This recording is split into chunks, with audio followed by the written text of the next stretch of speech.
Hello friends, எல்லாரும் எப்படி இருக்கீங்க? நல்லா இருக்கீங்களா? வெல்கம் டு மீனா பொண்ணு சமையல். இன்னைக்கு நம்ம ஒரு ஊறுகாய் எப்படி செய்யறதுன்னு பார்க்க போறோம்.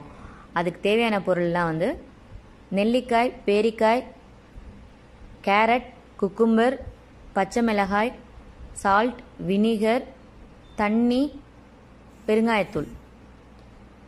இப்போ நம்ம இந்த காயிலேருந்து பேரிக்காயிலேருந்தும் கேரட்லேருந்தும் குக்கும்பர்லேருந்தும் தோல் சீவி எடுத்துங்க. அதுக்கப்புறம் சின்ன சின்னதாக உங்களுடைய இஷ்டத்துக்கு தகுந்த மாதிரி நீங்கள் கட் பண்ணிக்கோங்க. ஒரு கண்ணாடி பாட்டிலில் நான் எல்லாத்தையும் போட்டு வச்சுருக்கேன். கண்ணாடி பாட்டிலில் ஊறுகாய் போட்டு வச்சா நல்லது, கெட்டு போகாது சீக்கிரமாக. அதுக்காக தான் கண்ணாடி பாட்டிலில் யூஸ் பண்ண சொல்கிறாங்க. இப்போது ஒரு 4 கப் வாட்டரை பாயில் பண்ணிடுறேன்.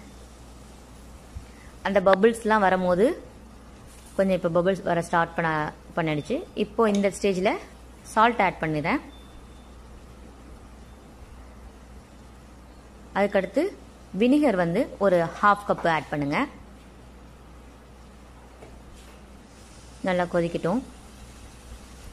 இந்த டைமில் பச்சை மிளகாவை கீறி வச்சுருக்கேன், அதையும் ஆட் பண்ணுறேன். பெருங்காயத்தூள் போட்டுக்கோங்க. ஏன்னா நம்ம உப்பில் போட்டு கொஞ்சம் யூஸ் பண்ணுற போது கொஞ்சம் கேஸ்ட்ரிக்ஸ்லாம் இருக்கும், அதனால் நீங்கள் பெருங்காயத்தூள் போட்டு குடிச்சிங்கன்னா நல்லாயிருக்கும். இப்போது ஒரு 5 நிமிஷம் கழித்து அடுப்பு ஆஃப் பண்ண 5 நிமிஷம் 10 நிமிஷம் வரைய விட்டுடுங்க. அதுக்கப்புறம் அந்த சுடுதண்ணியை வந்து அந்த காயெல்லாம் நம்ம வச்சுருக்கோம் இல்லையா, அதில் ஊற்றுங்க. வெள்ளரிக்காய், கேரட், நெல்லிக்காயில் வந்து ஒரு மிளகாவை போட்டுக்கோங்க. அது கொஞ்சம் ஃப்ளேவர் நல்லாயிருக்கும். இது மாதிரி செய்யும் போது குழந்தைங்களுக்கு நம்ம கொடுக்கலாம். ஏன்னா ஊறுகாய் வந்து நிறைய நம்ம குழந்தைங்களுக்கு ப்ரிஃபர் பண்ண மாட்டோம் இல்லையா. இந்த மாதிரி கொடுக்கும்போது இப்போ நெல்லிக்காயிலலாம் இந்த தண்ணி ஊற்றுறோம்ல, இந்த தண்ணியை நம்ம கொடுத்தாலே நல்ல இம்யூனிட்டி பவர் கிடைக்கும் பிள்ளைங்களுக்கு. ஸோ இந்த மாதிரி நீங்கள் ட்ரை பண்ணுங்கள் எல்லோரும். ரொம்ப ஈஸி, சிம்பிள். இது மாதிரி நம்ம ஒரு 15 days ஒன்ஸ் நம்ம யூஸ் செஞ்சு வச்சிட்டோம்னா நம்ம நல்லா யூஸ் பண்ணிக்கலாம். இதை ஒரு 1 hour கழித்து மூடி போட்டு மூடிடுங்க. தேங்க்ஸ் ஃபார் வாட்சிங். ப்ளீஸ்